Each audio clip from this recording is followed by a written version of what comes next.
नमस्कार दोस्तों, मैं आपके लिए लेके आई हूँ देसी मावा जैसी सुपर टेस्टी मिठाई की रेसिपी, जिसे हम सिर्फ 1 गिलास दूध से बना के तैयार करेंगे। एकदम देसी स्टाइल खोवा मिठाई हमारी बनके तैयार होगी और इसमें हम चीनी का इस्तेमाल नहीं करेंगे। इतनी ज़्यादा ये सॉफ्ट और मुलायम बढ़िया से बनने वाली है। आप देखिए तो बहुत ही ईजी तरीके से ये टूटेगी और खाने में एकदम सॉफ्ट मुलायम है। तो चलिए जल्दी से शुरू करते हैं। यहाँ पे मैंने एक केक टिन ले लिया है और इस तरह से इसे ग्रीस कर दिया है। और एक सिंपल कोई कागज़ ले लीजिए या फिर बटर पेपर ले लीजिए। इस समय बटर पेपर मेरे पास ख़त्म था तो मैंने यहाँ पे कागज़ का इस्तेमाल किया है और इसे अच्छे से ग्रीस कर दिया है। अब हम इलायची का पाउडर बना लेते हैं। तो यहाँ पे 3 से 4 इलायची ले लीजिए और इन्हें इस तरह से कूट के इनका छिलका निकाल दीजिए। अब हम इसमें थोड़ी सी चीनी ऐड कर देंगे। उससे क्या होगा कि इलायची का पाउडर हमारा बहुत ही अच्छा बनके तैयार होगा। ईज़िली अच्छे से पिस जाएगा, कोई दिक्कत नहीं होगी। और ये इलायची का पाउडर बनके तैयार हो गया है। अब यहाँ पे 2 प्रकार की मेरे पास गुड़ है। ये देसी वाला है और ये मतलब इसे मैं देसी बोलती हूँ। वैसे तो 2 प्रकार के गुड़ आते हैं, एक वाइट सा दिखता है और एक देसी सा। तो वही देसी वाला ही इस्तेमाल किया है। 1 गिलास दूध ले लीजिए, कोई भी दूध ले लीजिए जो भी आपके घर में आता हो। ऐसा नहीं है कि पैकेट वाला हो या भैंस का हो। तो बस इस तरह से मैंने दूध को गर्म करने के लिए रख दिया है। जब दूध अच्छे से गर्म हो जाए तो मतलब 3 से 4 मिनट के लिए इसे गर्म कर लेना है। और जैसे ही दूध गर्म होगा तो हम इसमें गुड़ डाल देंगे।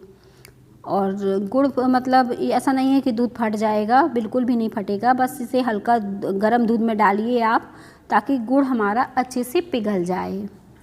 और इसके बाद आप गैस को बंद कर दीजिए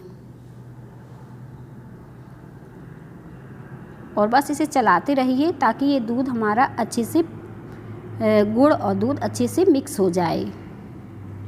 अब ये दोनों चीज़ें अच्छे से मिक्स हो गई हैं। आप देखें हमने गुड़ और दूध अच्छे से मिक्स कर लिया है और गुड़ भी अब हमारा अच्छे से घुल गया है।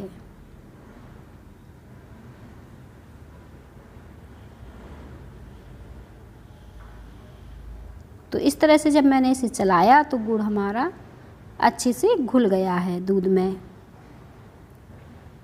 अब हम क्या करेंगे कि इसे छान लेंगे। कोई भी जो भी इसमें कचरा वगैरह होगा ना, गुड़ में अक्सर कचरा वगैरह रहता है तो वो भी निकल जाएगा। तो इस तरीके से हमें इसे छान लेना है।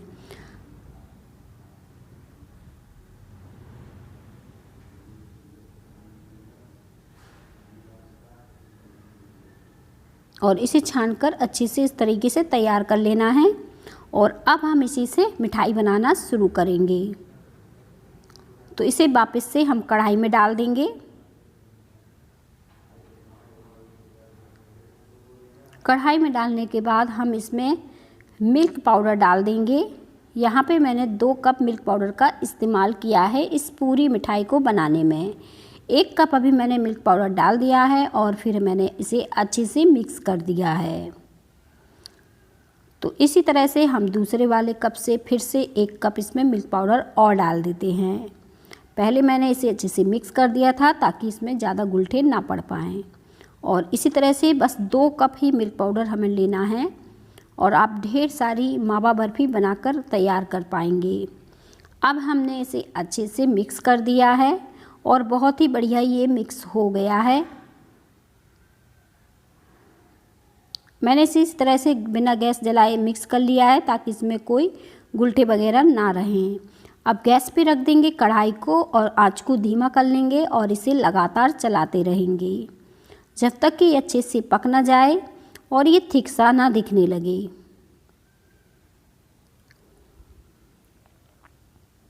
तो बस इसे चलाते रहेंगे और इसे पका लेंगे।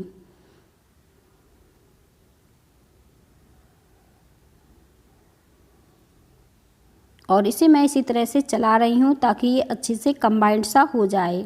वैसे तो मिल्क पाउडर से बहुत सारी मिठाइयाँ बनती हैं, पर ये मिठाई भी बहुत ही अच्छी बनके तैयार होती है। तो चाहें तो आप इस मिठाई को ट्राई कर सकते हैं और खाने में भी बहुत ही स्वादिष्ट लगती है और इसे स्टोर भी कर सकते हैं, ये जल्दी ख़राब नहीं होगी। तो आप चाहें तो इसे ठंडा करके किसी मतलब डिब्बे में भरकर रख सकते हैं। अब आप देखें ये काफ़ी गाढ़ा दिखने लगा है और अच्छे से ये पक रहा है। तो बस हमें इसी तरह से अच्छे से फेंट के इसे चला लेना है।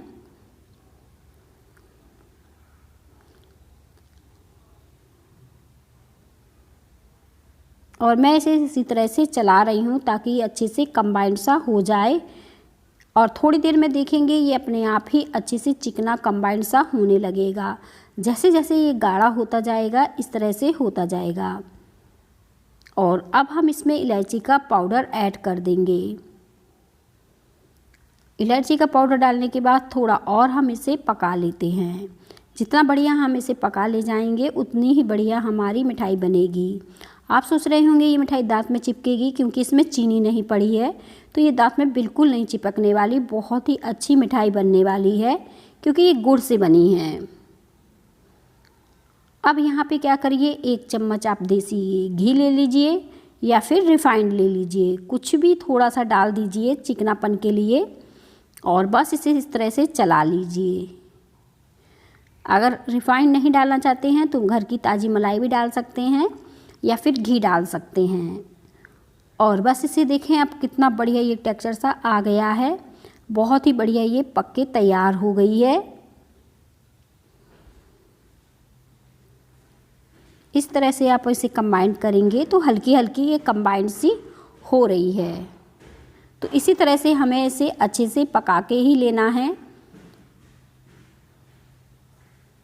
और लास्ट में मैंने फिर से थोड़ा सा इसमें तेल ऐड कर दिया है ताकि ये कढ़ाई को पूरी तरह से छोड़ दे।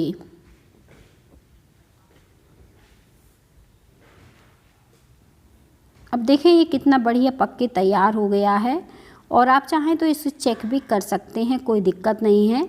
वैसे तो ये देखने में ही आपको दिखाई देने लगेगा कि ये पक के एकदम रेडी हो चुका है। ये देखें कितना बढ़िया ये दिख रहा है। चाहें तो इसका थोड़ा सा भाग आप निकाल लें और हाथों से इस तरह से लोई बना के भी चेक कर सकते हैं।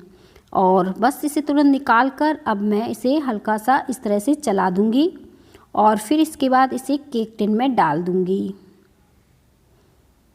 अगर आप केक टिन में नहीं सेट करना चाहते तो कोई भी प्लेट पे इसे सेट कर सकते हैं।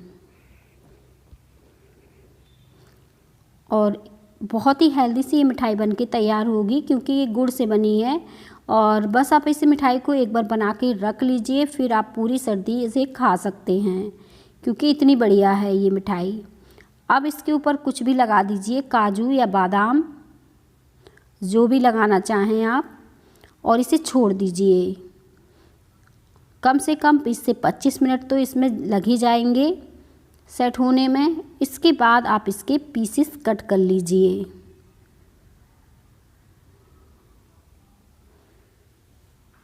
और इसे चौकोर पीस में इस तरह से कट कर लिया है और बहुत ही बढ़िया अच्छी सी हमारी मिठाई बनके तैयार हो गई है।